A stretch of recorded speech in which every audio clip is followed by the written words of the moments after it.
মুভিটির নাম girl in the basement. এটি অস্ট্রিয়ার একটি সত্য ঘটনা অবলম্বনে নির্মিত, যেখানে একজন বাবা তার নিজের মেয়েকে টানা 20 বছর এক গোপন কক্ষে আটকে রেখে ধর্ষণ করে।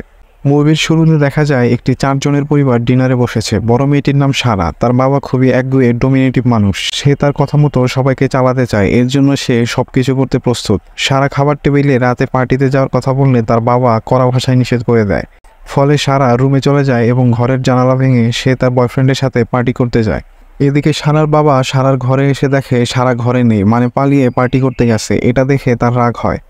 সকালে পার্টি শেষে বাড়ি ফিরে তার বাবাকে দেখতে পায় সারা। তার বাবা কিছু বলবে তখনই সারার মা সেখানে চলে আসে। পরে সারা তার মা এবং বোন গল্প করছিল। সারা বলে তার 18 বছর বয়স হলে সে তার বফের সাথে চলে যাবে, কারণ তার খারাপ বাবার ডোমিনেটিভের কারণে এই বাসা তার কাছে নরক মনে হয়। এই কথাটা বাইরে থেকে সারার বাবা শুনে ফেলে। পরে একদিন সারার মা শপিংয়ে যায় এবং সারার বাবা তার বাসায় একা থাকে। তখন সারার বাবা সারাকে হেল্প করতে বলে এবং একটি বড় বাক্স নিয়ে বাসার বেসমেন্টে যায়, মানে মাটির নিচে এক গোপন ঘরে যায়। সারা ঘরটি দেখে অবাক হয়ে যায়, কারণ তারা কেউই এই ঘরের ব্যাপারে জানতো না। তারপর তার বাবা রুম থেকে বের হয়ে যায়, সারাকে তালা মেরে দেয় ওই গোপন ঘরে। সারা চিৎকার করলেও সেই সাউন্ড বাইরে যায় না, কারণ ওই ঘরটি সাউন্ড প্রুফ ছিল।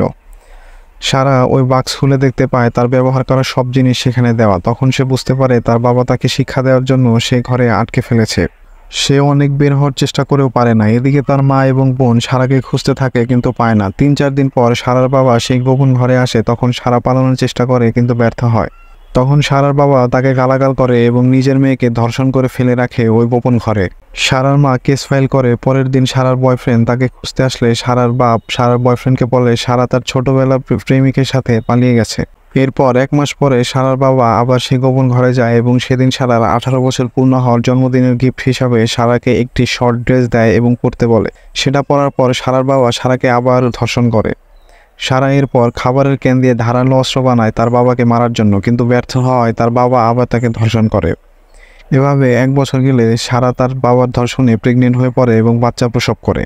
এভাবে 4 বছর কেটে যায়। সারার বাচ্চা ম্যারি বড় হয়ে ওঠে। এদিকে সারার মা তাকে খুঁজতে পার্সোনাল গোয়েন্দা ভাড়া করতে চাইলে সারার বাবা সেখান থেকে রাগ করে চলে যায়। পরে মেরি ক্রিসমাসে সারার বাবা ওই গোপন ঘরে সারার জন্য টিভি নিয়ে আসে এবং তারা খুশি হয়।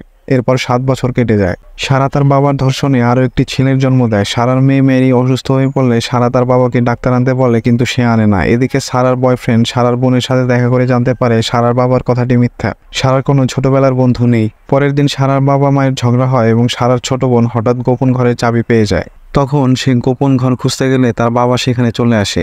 এদিকে সারা আবার বাবার ধর্ষণে প্রেগনেন্ট হয়ে আরেকটা ছেলের জন্ম দেয়। সারা তখন তার বাবাকে বলে সে যেন এই ছেলেকে তার মায়ের কাছে দিয়ে দেয়, কারণ এত বাচ্চা পালা তার কাছে সম্ভব না। তখন তার বাবা এই বাচ্চাটিকে নিয়ে তাদের বাসার সামনে নিয়ে আসে। সেখানে চিঠিতে লেখা ছিল এটা সারার বাচ্চা, তারা খুব কষ্টে আছে, তাই এই বাচ্চাকে যেন তারা লালন পালন করে। সারার মা এই বাচ্চা পেয়ে খুশি হয়, কারণ সে বুঝতে পারে তার মানে সারা বেঁচে আছে। কিন্তু সারা তার বাবাকে লুকিয়ে সেখানে আরেকটি চিঠি লিখেছিল, সেখানে সারা কোথায় আছে সব জানিয়েছিল, কিন্তু সেটা তার মা দেখতে পায় না এবং চিঠিটি তার বাবার হাতে পড়ে। ফলে সারার বাবা আবার গোপন কক্ষে যায় এবং সারাকে আবার ধর্ষণ করে।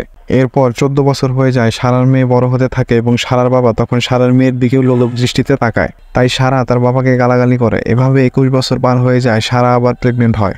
একদিন তারা দেখে তাদের মাথার উপর দিয়ে বৃষ্টির পানি নিচে পড়ছে। যেহেতু তারা মাটির নিচের ঘরে ছিল, তখন তারা সেখানে একটি ফুটোতে লাইট ধরে উপরে সংকেত পাঠাতে চায়, কিন্তু উপরের রাস্তায় এক ব্যক্তি সেটা দেখতে পেয়ে সারার বাবাকে বলে সে তাদের বাগানে একটি আলো দেখেছে।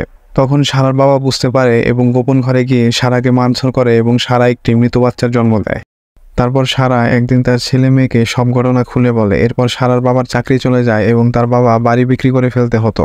তাই সারার বাবা সারা এবং তার 2 ছেলে মেয়েকে গোপন ঘরে মারার জন্য ভেন্টিলেটরে গাড়ির বিষাক্ত ধোঁয়া দিতে নিলে সারার ছেলে সেখানে চলে আসে, যেটাকে সারার বাবা তাদের বাসার সামনে রেখেছিল। এরপর 20 বছর পার হয়ে যায়। সারার মেয়ে মেরি একদিন মারাত্মকভাবে অসুস্থ হয়ে পড়লে সারার বাবা তাকে হসপিটালে নিয়ে যায় এবং সারা সুযোগ বুঝে ডাক্তার এবং সিকিউরিটি গার্ডকে সব বলে দেয়। তারপর সারার শয়তান বাবাকে পুলিশ ধরে নিয়ে যায় এবং ফাইনালি তারা অভিশাপ থেকে মুক্ত হয়। এই মুভির শেষ দৃশ্যে দেখা যায় সারার বয়ফ্রেন্ড এসে বলে সে এখনও সারাকে ভালোবাসে এবং বিয়ে করেনি, এবং তারা লং ড্রাইভে চলে যায়। এই ছিল আজকের গল্প। ধন্যবাদ সবাইকে। ভিডিওটি ভালো লাগলে অবশ্যই সাবস্ক্রাইব এবং ফলো করুন। ধন্যবাদ।